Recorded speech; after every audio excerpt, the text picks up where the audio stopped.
Assalamualaikum warahmatullahi wabarakatuh. Nama saya Raden Dimas Selangga dari kelas MI2E nomor absen 23. Pada pertemuan kali ini saya akan men-showcase atau memperlihatkan hasil dari praktikum 6 dan 7. Jadi untuk pertemuan kali ini digabung 6 dan 7 dikarenakan dia membahas sesuatu yang sama, yaitu tentang kamera. Dalam membuat proyek 3 dimensi kita perlu mengetahui atau memahami cara penggunaan kamera di sini. Dikarenakan kamera ini pada game-game 3 dimensi digunakan sebagai perspektif kita melihat hal dalam game tersebut. Oke, yang praktikum pertama ini sangat simple. Di sini sudah ada aset dan juga environment ya di sini. Kita tinggal bermain-main dengan kamera. Ini environmentnya gratis langsung dari job sheet. Nah, untuk menambahkan kamera, di sini saya akan menambahkan kamera baru ya di sini. Di sini untuk menambahkan kamera ada tombol plus. Lalu di sini kita add kamera dan langsung klik. Lalu kamera akan muncul di hierarki sini. Nah, untuk posisinya kalian bisa mengatur posisinya. Di sini saya akan menggunakan posisi default. Ya, di sini kenapa saya menambahkan kamera? Nah, di sini saya akan membuat dua kamera. Dan di gamenya terdapat main kamera dan kamera kedua. Hal tersebut bisa terintegrasi dikarenakan saya menggunakan script picture in picture. Di dalam script picture in picture terdapat settings kamera yang dimana kita bisa mengadjust kameranya, posisinya bagaimana, width, height-nya, posisinya bagaimana, dan dia ditampilkan di mana di sini alignment-nya. Lalu kita terapkan saja di kamera ini.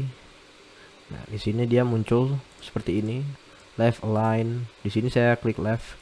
Dan kalian juga bisa membesarkan point of view kameranya. Misalnya saya besarkan ini 100, height-nya 100 ya. Nah, kita akan jalankan di sini. Nah, di sini ada main camera dan di sini kamera. Kita akan jalankan gamenya bagaimana. Nah, di sini kalian bisa lihat terdapat dua perspektif. Yang pertama perspektif main kamera yang besar ini, dan yang kedua ada perspektif kamera kecil. Itu adalah praktikum pertama. Jadi kita bisa mempelajari, oh ternyata penggunaan kameranya seperti ini. Kalian bisa lihat pada main kamera tadi ya. Pada main kamera tadi kameranya bisa mengikuti playernya, sedangkan ini kamera yang kedua dia hanya diam saja. Dikarenakan main kamera sudah ada script bawaan yang dimana ketika playernya jalan, kameranya akan mengikuti playernya, sedangkan kamera yang kedua tidak mengikuti. Baik, langsung saja kita ke praktikum selanjutnya. Kita akan save terlebih dahulu. Praktikum selanjutnya pada job sheet 6 ini adalah sudut pandang kamera. Untuk sudut pandang sendiri tergantung gamenya, dia bisa berbeda-beda dan kalian juga bisa mengaturnya sesuai desain game kalian sendiri. Nah, di sini karena kita menggunakan third person mode, ada dua jenis kamera yang digunakan, yaitu third person yang biasa yang main kamera tadi, dan juga top down perspektif. Di sini saya membuat kamera baru ya. Ini kita klik plus kamera, terus ada cam 1 sama cam 2, dan ini saya tag menjadi main camera ya. Kita tag menjadi main camera. Nah, cam 1 dan cam 2 ini adalah perspektif top down. Jadi jika main camera ini dia third person perspektif, cam 1 dan cam 2 ini adalah perspektif top down. Nah, di sini saya menambahkan sesuatu di sini pada hierarki. Ini adalah empty object yang berisi script, yaitu kamera switch. Nah, untuk menambahkan empty object bisa klik plus dan create empty. Di sini saya namakan switchboard, dikarenakan switchboard ini adalah objek yang digunakan untuk mengganti kamera antara kamera main dan juga kamera 1 dan juga kamera 2. Di sini pada script ini terdapat script kamera dan juga shortcuts. Shortcut digunakan sebagai shortcut ya. Jika kita menekan tombol 1 pada keyboard, dia akan merubah kameranya menjadi kamera element 0 pada tab cameras. Jadi langsung saja kita akan lihat bagaimana scriptnya. Void update if input, di sini dia terdapat if statement yang dimana akan mengganti kamera sesuai shortcuts. Nah, ini public string shortcuts. If input get key down shortcuts I adalah variable yang digunakan yang sudah ditetapkan tadi, yang kita bisa atur sendiri. Lalu void switch camera ada true false-nya di sini. Get komponen kamera enabled false. If change audio listener enabled false, seperti itu. Mari langsung saja kita akan coba gamenya seperti apa. Oke. Untuk perspektif pertama, dia menggunakan main camera, tapi kita klik 2, dia akan berubah menjadi semi top down perspective. Jika kita klik 3, dia akan berubah menjadi top-down perspektif.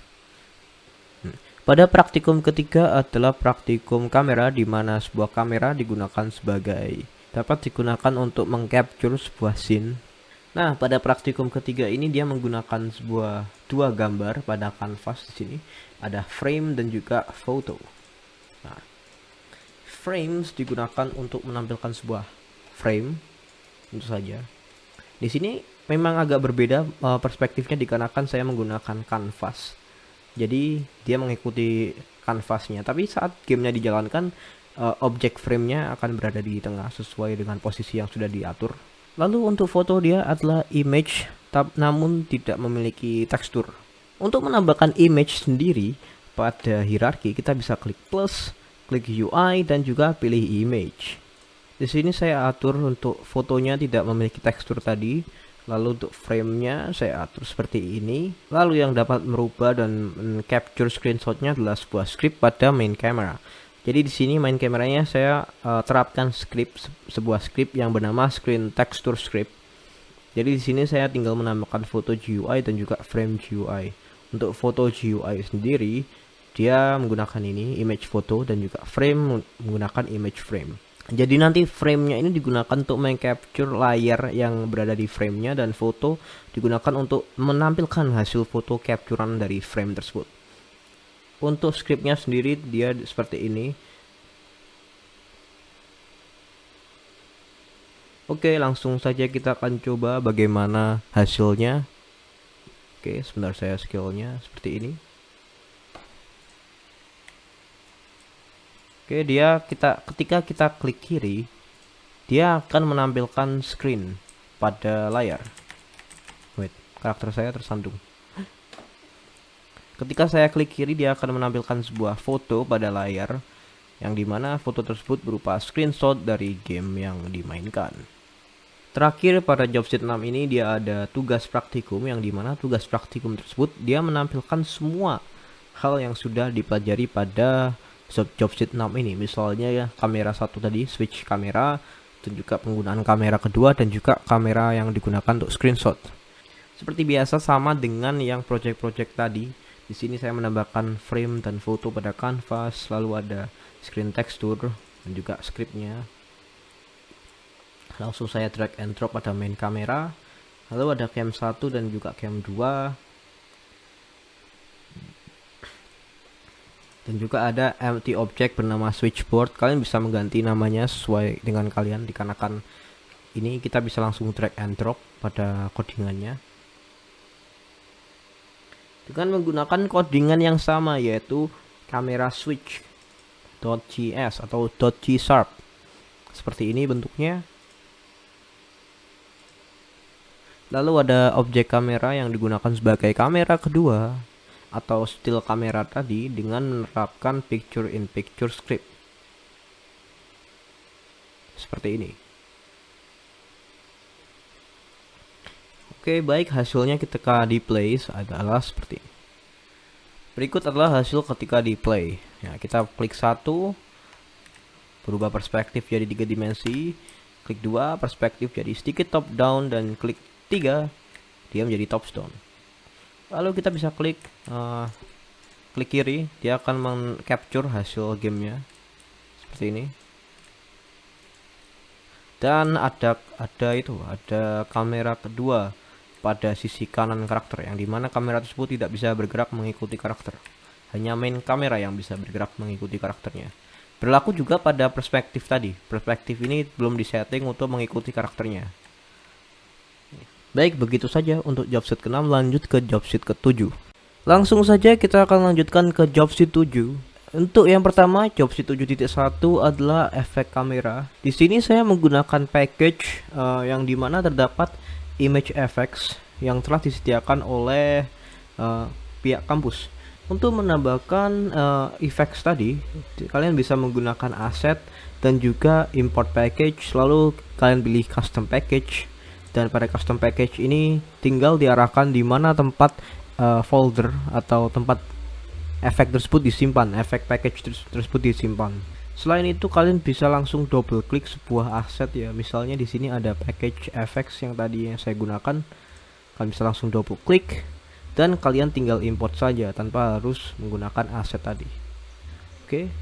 Baik, setelah diimport terdapat image effects yang berisi anti-aliasing, bloom, blur, kamera, seperti motion blur, tip of field dan lain-lain. Di sini saya akan menerapkan efek tadi pada main camera menggunakan script, yaitu ada dua script. Yang pertama adalah telescopic view dan yang kedua adalah vignette and chromatic aberrations. Nah, untuk telescopic views ini digunakan untuk melakukan zoom. Jadi ketika kita melakukan klik, objek akan jadi ketika kita klik keycode mouse 0 yang berarti klik kiri atau left mouse button, di sini gamenya akan melakukan zoom. Lalu jika kita sudah tidak menekan key-nya tadi, jadi kita sudah melepaskan tangan dari mouse 0 tadi, dia akan langsung melakukan zoom out. Lalu di sini selain telescopic view, implementasinya saya menggunakan vignette dan chromatic aberration. Untuk menambahkan vignette dan chromatic aberration tadi, kita bisa klik main kamera tadi, lalu komponen, image effects, dan kita cek dulu. Nah, di kamera sini ada opsi vignette dan chromatic aberration. Di sini kalian bisa juga mengkonfigurasi vignette-nya seperti apa dan juga blur corner-nya seperti apa. Di sini saya menggunakan setting vignetting sebesar 0,036. Lalu untuk chromatic aberration saya menggunakan 0.2. Langsung saja kita akan jalankan proyeknya. Nah, saat saya melakukan klik left mouse button atau mouse kiri, dia akan melakukan zoom dan juga dia akan menampilkan efek vignette dan juga chromatic aberration tadi. Kalian bisa melihatnya di sisi-sisi screen tersebut. Lalu selanjutnya pada praktikum 7.2 di sini saya membuat sebuah minimap. Di sini untuk minimapnya saya menggunakan aset compass PNG, lalu ada aset compass marker dan juga compass mesh yang sudah disediakan pada jobsheet. Di sini saya membuat minimap dengan aset compass mesh dengan compass mesh sebagai source asetnya. Untuk ukurannya adalah seperti ini, x dan y-nya seperti ini, width dan height-nya seperti ini, dan juga untuk anchor presetnya dia menggunakan right preset, top right preset. Selain itu di sini ada render. Untuk menambahkan render ini kalian bisa klik kanan pada project, lalu create, dan kita bisa pilih custom render texture. Nah, di sini saya sudah membuat dan saya memberi nama map render. Untuk size-nya ini 256x256. Nah, untuk map render ini digunakan untuk merender map tekstur. Jadi map tekstur ini adalah sebuah objek raw image. Untuk menambahkan raw image kalian bisa tambahkan plus, kalian bisa tambahkan di hierarki. Kita bisa pilih plus, lalu UI, lalu kita bisa tambahkan raw image. Nah, untuk teksturnya di sini dia menggunakan map render. Untuk konfigurasinya height dan width-nya seperti ini, standar menggunakan native resolution yang dari bawaan aset. Lalu untuk compass sendiri dia tidak menggunakan raw image, melainkan dia menggunakan image biasa, UI. Lalu di sini terdapat image. Untuk source image-nya dia menggunakan source compass yang seperti ini. Lalu untuk marker dia menggunakan image dengan source image compass marker seperti ini, dan juga menggunakan native size yaitu 32x32. Di sini terdapat objek map kamera. Nah, map kamera ini adalah sebuah objek kamera yang digunakan untuk menangkap sesuatu yang akan diproyeksikan ke minimap. Ya, dia menggunakan tekstur map render tadi yang sudah dirender untuk menampilkan scene yang sedang direkam oleh kamera map kamera ini. Selain itu dia menggunakan settingan seperti ini. Clear flex menggunakan tab only. Untuk position dia seperti ini, kalian bisa atur sesuka kalian. Tapi di sini saya menggunakan settingan default. Lalu projectionnya dia bersifat orthographics size-nya 5, clipping planes-nya menggunakan near 0.3, var-nya 1000, dan di sini ada depth 1. Untuk rendering pad-nya dia menggunakan graphic settings ya.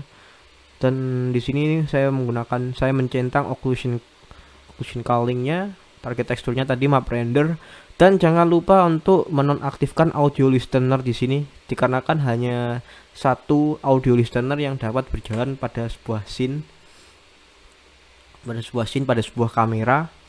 Lalu di sini terdapat script minimap. Nah, script ini berisi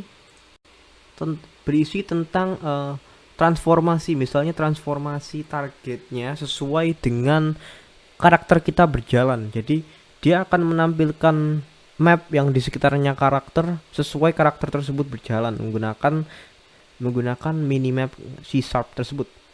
Nah, untuk codingannya seperti ini. Nah, setelah diimplementasikan dia munculnya seperti ini. Lalu untuk targetnya dia menggunakan objek MS laser. Untuk markernya dia menggunakan objek marker yang tentunya yang berada pada minimap. Dan map GUI-nya dia menggunakan objek minimap ini tadi. Nah, untuk height dan juga distance-nya 10-10, rotate juga dicentang. Hasilnya adalah sebagai berikut.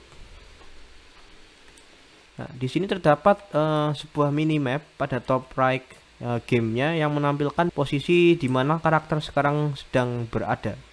Nah, misalnya saya akan mencoba jalan ke belakang, lalu untuk minimapnya dia akan terus mengupdate sesuai dengan di mana karakter tersebut berada. Bisa dilihat pada minimap terus mengupdate lokasi. Selanjutnya adalah praktikum 7.3, yaitu praktikum untuk menampilkan sebuah CCTV pada game. Nah, sama seperti 7.1, di sini saya juga sudah mengimport image effects, yaitu yang di sini saya juga sudah mengimport image effects yang akan digunakan untuk sebagai efek yang ditampilkan pada screen ini. Nah, di sini terdapat objek kamera dan juga monitor. Namun di sini hanyalah objek statis. Nah, untuk memanfaatkan objek statis tersebut, di sini saya menambahkan kamera dengan nama surveillance. Untuk posisinya seperti berikut: X-nya 0, Y-nya 2, Z-nya 0, rotation-nya 0 semua, dan juga scale-nya 2. Nah, untuk kamera sendiri dia menggunakan skybox, background biru, ini standar. Lalu untuk clipping panes, near-nya 0.6, var-nya 1000, viewportnya seperti ini, dan target teksturnya dia menggunakan screen. Nah, apa ini screen? Dia menggunakan screen dari hasil render tekstur tadi. Kalian bisa menambahkan renderan dengan cara klik kanan pada area project, lalu create, dan di sini kalian bisa menemukan custom render text yang nantinya akan digunakan untuk membuat sebuah render. Nah, di sini saya sudah membuat render. Untuk rendernya sendiri saya menggunakan render 2 dimensi, ukurannya 500 x 500, 512 x 512. Lalu saya tambahkan pada target tekstur screen ini. Nah, setelah itu jangan lupa untuk uncheck audio listener-nya. Lalu pada monitor terdapat screen, tidak ada banyak perubahan ya di sini. Hanya ada seperti default. Namun untuk menampilkan apa yang sudah direkam oleh kamera tadi atau kamera surveillance tadi, dia ini akan ditampilkan di objek screen ini. Nah, caranya adalah mengdrag bagian screen ini tadi ke monitor tadi. Nah, di sini saya sudah drag dan hasilnya adalah sebagai berikut. Maka dari itu, yang sebelumnya surveillance tadi menggunakan target texture screen, maka target texture screen tersebut dapat menampilkan apa yang kamera tersebut rekam. Nah, contohnya di sini dia merekam sisi kiri pada bagian monitor. Kita coba jalankan. Nah, di sini. Nah, ketika karakter kita berada di posisi depan kamera ini, karakter kita terlihat pada bagian CCTV tadi. Nah, seperti itu. Oke, untuk project selanjutnya adalah project praktikum yang dimana saya menyalin project 7.2 yang minimap tadi, tapi saya mengimplementasikan switchboard seperti halnya yang saya implementasikan pada materi modul 6. Saya akan merubah main kamera menjadi FPS dan juga RPG.